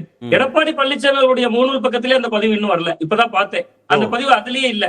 அப்ப அவர்கள் மெனக்கிட வேண்டியது இன்னும் நிறைய இருக்கு அப்படிங்கறதான் இது உணர்த்தது. இன்னொன்னு ஒரு முக்கியமான இடம் சொன்னாங்க, ஒரு கட்சி செஞ்சிருந்தாதான் நம்பிக்கை வரும் அப்படின்னு சொன்னாங்க. அதுக்கு மட்டும் ஒண்ணு சொல்லிக்கிறேன் சார். 52,35,000 லேப்டாப் கொடுத்திருக்காங்க அதிமுக அப்ரில்ல. இப்ப ஒரு 10 லட்சம் லேப்டாப் கொடுத்திருக்காங்க. அப்ப அதெல்லாம் மக்கள் கிட்ட அவங்களுக்கு ஒரு நம்பிக்கை குறிப்பிட்டார். இன்னொன்னு ஒரு அம்மா இருசக்கர வாகன திட்டம்னு 2,07,000 பெண்களுக்கு 428 கோடி ரூபாய் அதையும் கொடுத்திருக்காங்க. கொடுத்த இயக்கம் தான், ஏற்கனவே செய்த இயக்கம் தான். அதனால அது நம்ப மாட்டாங்க, நம்ம கணித்து விட முடியாது. திருமதி லட்சுமி, ஆளும் கட்சியான திமுக, ஆண்ட கட்சியான அதிமுக, புதிதாக வந்திருக்கக்கூடிய தாவேகானா, இதுல பெர்செப்ஷன்ல யார் கொடுக்கக்கூடிய வாக்குறுதிகள் தாக்கத்தை ஏற்படுத்த போகுது? ஆண்ட கட்சியும் ஆளுங்கட்சியும் தான் ஒர்க் அவுட் ஆகும் அப்படின்னா, அப்ப புதிதாக வந்திருக்கக்கூடிய தாவேகா இதுல எந்த விதமான ரோலும் பிளே பண்ணாதா? நான் சாமிநாதன் ஒரு பதில் சொன்னாங்க. ஏற்கனவே அதிமுக எக்ஸிக்யூட் பண்ணிருக்காங்க, நான் அதை சொல்லல. எல்லா திட்டங்களும் இலவசங்கள் ஜெயலலிதா காலத்துல ஃபேன், மிக்சி, கிரைண்டர் அந்த தொகுப்பு கொடுக்கப்பட்டது, ஃபேஸ்ட் ப்ரொஹிபிஷன் அனௌன்ஸ் பண்ணாங்க, எல்லாத்தையும் எக்ஸிக்யூட் பண்ணிருக்காங்க. நான் அதை லேப்டாப் கொடுத்துருக்காங்க, அதெல்லாம் இல்லைன்னு நான் சொல்லவே இல்லை. பட் நான் எந்த விஷயத்துல சொல்றேன்னா, இந்த மந்த்லி கேஷ் டோல்ன்றது எல்லா மாநிலங்கள்லையும் ஆளுங்கட்சி ஏற்கனவே செய்துகிட்டு இருக்கிறத எதிர்கட்சி அதிகமாக கொடுக்குறோன்னு அனௌன்ஸ் பண்ணும்போது ஏற்கனவே அந்த கேஷ் டோலை எக்ஸிக்யூட் பண்ணியிருக்க பார்ட்டிக்கு தான் லீவரேஜ் அதிகமாக இருக்குது, அட்வான்டேஜ் அதிகமாக இருக்குன்றதை தான் நான் மென்ஷன் பண்ணேன். மற்ற ஸ்கீம்ஸை நான் இங்கே டச் பண்ணவே இல்லை. இப்போ தாவேகா முதல்ல அவங்க மேனிஃபெஸ்டோக்கு தயார் பண்ணிக்கிட்டு இருக்காங்களா இல்லையா, தேர்தலுக்காக அவங்க தயாராக இருக்காங்களா இல்லையான்றது எனக்கு தெரியல. ஏன்னா அவங்க 2 அம்சங்கள்ல சிக்கிக்கிட்டு இருக்காங்க. அதிலிருந்து விடுபடுவதற்கான வழிகள் அவர்கள் வந்து அதற்கான வியூகங்களை வகுத்து இருக்கிறார்களா இல்லையா, என்ன நடக்க போகுதுன்னு தெரியல. ஒன்று டெல்லியில சிபிஐ கையில இருக்கு, இன்னொன்று ஜனவரி 20ஆம் தேதி அன்னைக்கு மட்ராஸ் ஹைகோர்ட் பெஞ்சில் ஜனநாயகனுக்கான சிபிஎஃப்சிக்கு என்ன டைரக்ஷன் கொடுக்க போறாங்கன்ற ஆர்டர் பேஸ் பண்ணி தான் இருக்கு. இது ரெண்டையும் தாண்டி அவங்களுக்கு வந்து வேற அரசியலை இது வரைக்கும் அவங்க யோசிக்கவே இல்லை. இன்னும் அவங்க கரூர்லேயே நிற்கிறாங்க, இன்னொன்று வந்து ஜனநாயகன் ரிலீஸ் ஆகணும்னு நிற்கிறாங்க. ஆனால் தமிழ்நாட்டை பொறுத்த வரைக்கும் இன்னைக்கு இருக்கக்கூடிய 35 வயதிற்கு கீழே இருக்கக்கூடிய பெண்கள், அதாவது 18 to 35 வயதிற்கு உள்ளாக இருக்கக்கூடிய பெண்கள் வாக்களிக்கக்கூடியவர்கள் 1000 ரூபாய் வாங்கிக்கிட்டு இருந்தாலும் அதுல பெரும்பாலானவர்கள் புதிதாக வந்திருக்கக்கூடிய தாவேகாவுக்கு வாக்களிப்பதற்கான வாய்ப்புகள் அதிகம். அதை இல்லைன்னு மறுத்தரவே முடியாது. அதிமுகவுக்கு அவங்க ஓட்டு போட மாட்டாங்க. அதுக்கு மேல, அதாவது 35 to 50 வயதிற்கு உள்ளாக இருக்கக்கூடிய பெண்கள் இல்ல அதற்கு மேற்பட்ட வயதில் இருக்கக்கூடிய பெண்கள் 1000 ரூபாய் வாங்கிக்கிட்டு இருக்கவங்க ஏடிஎம்கே ஓட்டு போட மாட்டாங்க, திமுகவுக்கு மட்டும்தான் வாக்களிப்பாங்க அப்படின்றதும் அபத்தம். இந்த 1,35,00,000 பெண்கள்ல கிட்டத்தட்ட 60% பேர் அல்லது 50% பேர் வேறு கட்சிகளுக்கு வாக்களிப்பதற்கான வாய்ப்புகள் அதிகமா இருக்கிறது. இதை எல்லாத்தையும் பேஸ் பண்ணி தான் அவங்க டிஎம்கே வந்து அவங்களோட எலெக்ஷன் மேனிஃபெஸ்டோவை ப்ரிப்பேர் பண்றாங்க அப்படின்னு நான் நினைக்கிறேன். நன்றி. நிகழ்ச்சியில் பங்கேற்ற அனைத்து வந்தவர்களுக்கும் நேர்பட பேச நிறைவு. அது வந்து கண்டிப்பா ஏற்றுக்கொள்ள முடியாது. பிரதானத்துவம் இந்த கூட்டத்துக்கு கூட்டப்பட்டது. ஏன் இவ்வளவு ஒரு கன்ஃபியூஷன்?